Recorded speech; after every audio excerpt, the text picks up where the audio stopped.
But we must get to the news, and we start with the Fox News alert. Anti-ICE protests erupting across the U.S. with thousands of clash-filled demonstrations taking place in cities like Los Angeles, Austin, and Minneapolis. As DHS releases new video showing the minutes leading up to the fatal shooting of Renee Good. Our own Matt Finn is live on the ground in cold Minneapolis with the latest on this entire event. Matt?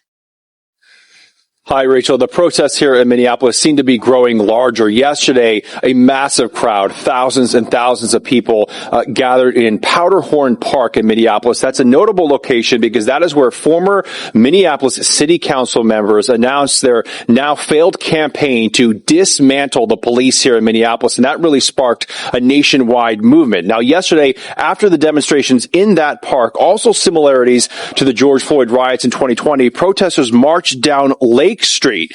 That was a much different scene yesterday because in 2020, many portions of Lake Street were set on fire during the George Floyd protests and riots. And here are some anti-ICE protesters. They're not out here trying to detain criminals. They're out here trying to incite chaos.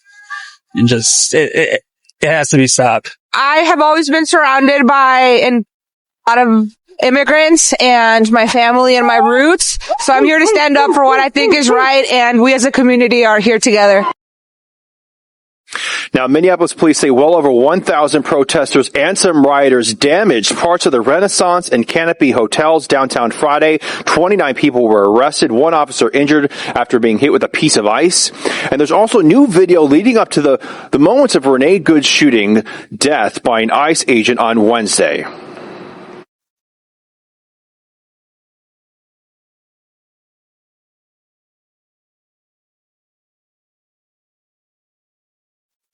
The video appears to show Renee Good's SUV attempting to block the street and honking the horn.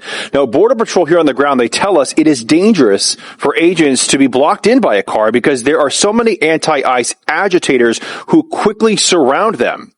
And Democratic Congresswoman Ilhan Omar, along with other House representatives, say they were denied full access to an ICE facility here in Minneapolis yesterday. This is just one more example of this administration and Kristi Noem violating the law. This is an out-of-control Trump's ICE. When people are disappeared in the darkness, American democracy dies. They are not only disappearing people who have committed crimes, who are in this country undocumented. They are disappearing U.S. citizens.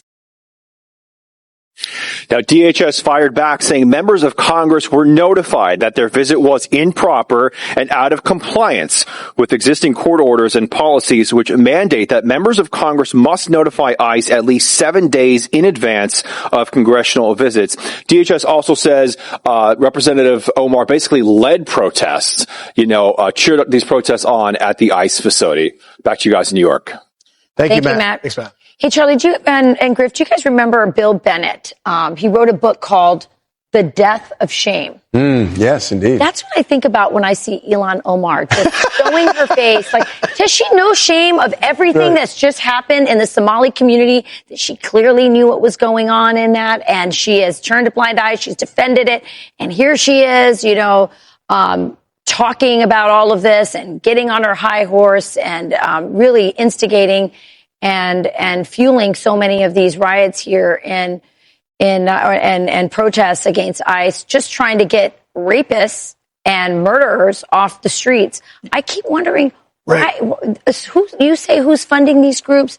Why don't we know more about these groups? True, but real quick about Ilhan Omar, you are right. She's not only fueling these protests and sometimes it gets violent, but she's also fueling the anti-ICE rhetoric that is causing the ICE agents to have a 13% 100 increase in assaults on them, a 3,000 plus increase in vehicular assaults.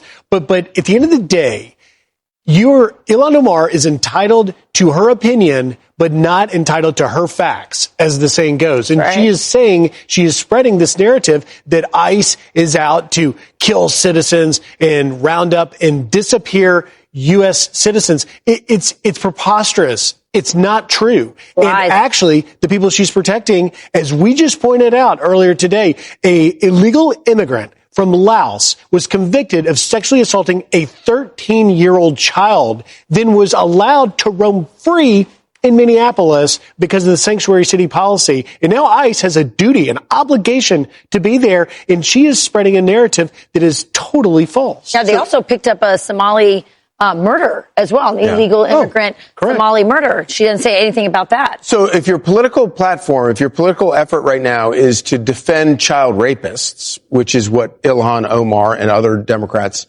in Minneapolis are doing, if that's your safe space, in terms of like your political platform, what are you running away from? You're running away from the biggest fraud investigation that we've seen certainly in my memory of covering politics.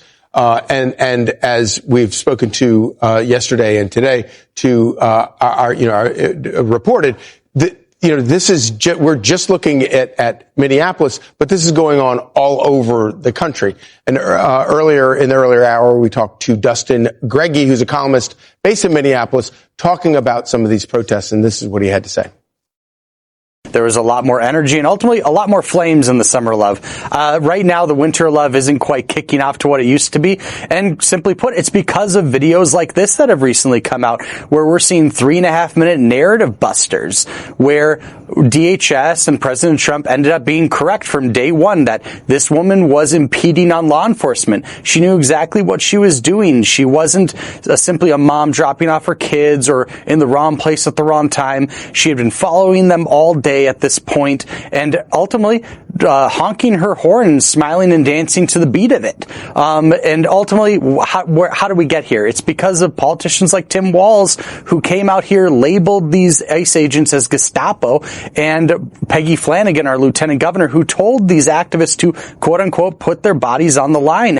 Yeah, and politicians like Tim Walz, but also really ungrateful immigrants like Ilhan Omar. Yeah. She is also fueling that. And he's so right. As more angles come out, the story from the ICE officer gets proved over and over again. And these guys should be eating crow right now, but they continue to stand by their narrative because this is all about politics.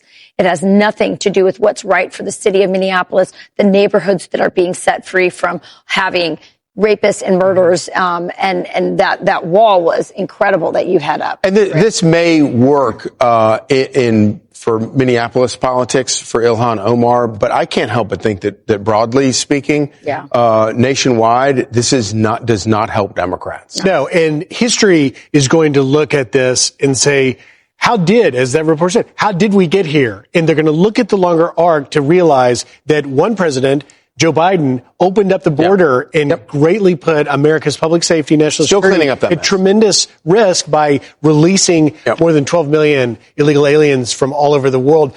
I'm Steve Doocy. I'm Brian Kilmeade. And I'm Ainsley Earhart. And click here to subscribe to the Fox News YouTube page to catch our hottest interviews and most compelling analysis.